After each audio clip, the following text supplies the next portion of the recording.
Year one of the Mike Leach era at Mississippi State is complete. And now that it's behind us, you could take a look back and ask, how'd it go? Pressure comes off the edges. He throws for Shavers, pulls it in at the 5. Touchdown! Well, it sure started out with a bang. Costello throws, lofts one complete.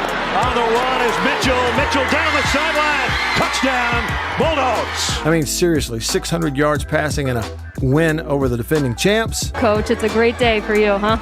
I tell you, it's better than average, I'll tell you that. We played LSU because, New England, Green Bay, and the Chiefs had somebody scheduled. Then, as fast as it went up, it came crashing down just as quick. Costello surveys, fires high, and it's going to be picked off. Going the other way for the touchdown. It's the Arkansas Razorbacks. The offense got adjusted to and didn't do enough adjusting of its own. 3-man rush. They get to him, and it's intercepted. Pick 6, Kentucky. However, slowly but surely, things started getting better. Will Rogers took over at quarterback, took his lumps, but got better and better. He and his band of fabulous freshmen began to hit some plays versus man and zone coverage. Rogers takes the pass back, throwing up the sideline. Great over-the-shoulder grab made by Wally. Down the left sideline, 10-5 to the barn. Touchdown, Jaden Wally. Close losses then turned into a couple of close wins to finish the season.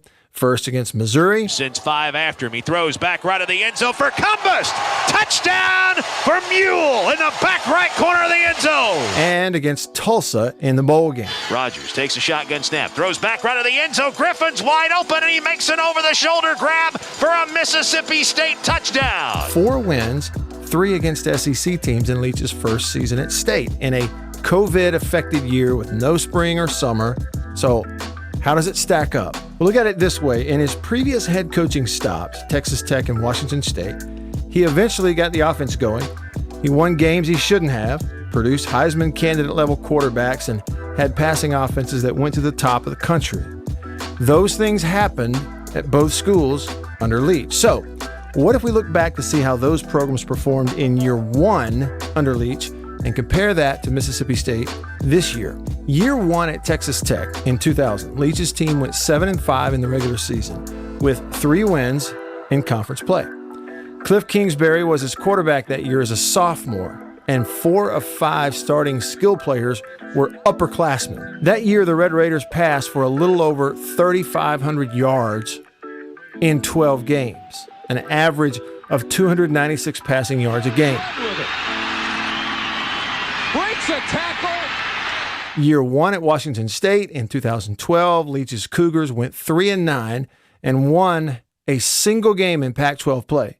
3 of 5 starting offensive linemen were underclassmen that year at Washington State, and 4 of 5 skill players were underclassmen. Jeff Toole was a senior quarterback who played a lot early, before underclassman Connor Halliday, a sophomore, took over about halfway through. Sound familiar? That first Cougar team under Leach threw for a little over 3,900 yards in 12 games, an average of 330 passing yards a game.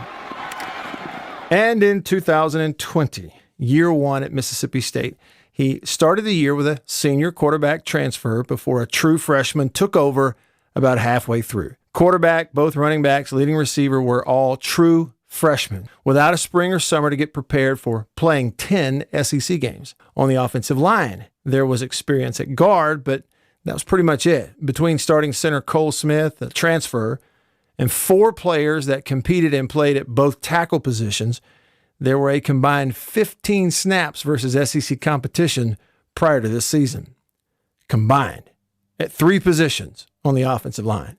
This state team threw for a little over 3,200 yards in 11 games for an average of 296 yards per game. So take a look back at all 3 stops in year one under Leach. The total yards passing, all consistent, with Tech and Wazoo playing 1 more game. The average passing yards per game, perfectly in line with each other. Washington State at 330 yards per game, and Texas Tech and Mississippi State exactly the same at 296 yards per game. Some people said the offense won't work in the SEC. I'm the idiot that before the game and basically all week said that system wouldn't work in the SEC. Yeah, over 600 yards later, I was way wrong. And this year, you saw it cut its teeth, some good, some bad, but in the end, State began the season with a good win and finished the year with a couple of better ones. They had trouble against zone coverages early in the year, but by the end of the year, they made plays against zone and man coverages. By the end of the year, they ran the ball a little more, a little better, because the offense was working better. If history repeats itself, it means State fans are probably in for a bunch of passing yards and a heck of a ride over the next few years. Thanks for stopping by my channel here, where I use my experience as a player and broadcaster to give you some perspective on the game that might help you enjoy watching football more. If you'd consider subscribing to my channel, hitting that like button for me, I'd greatly appreciate that. And drop me a line at some point if you have an idea for a film study or commentary video you'd like me to take a swing at. I'm Radio Wyatt. Thanks for watching, and I'll see you on the next one.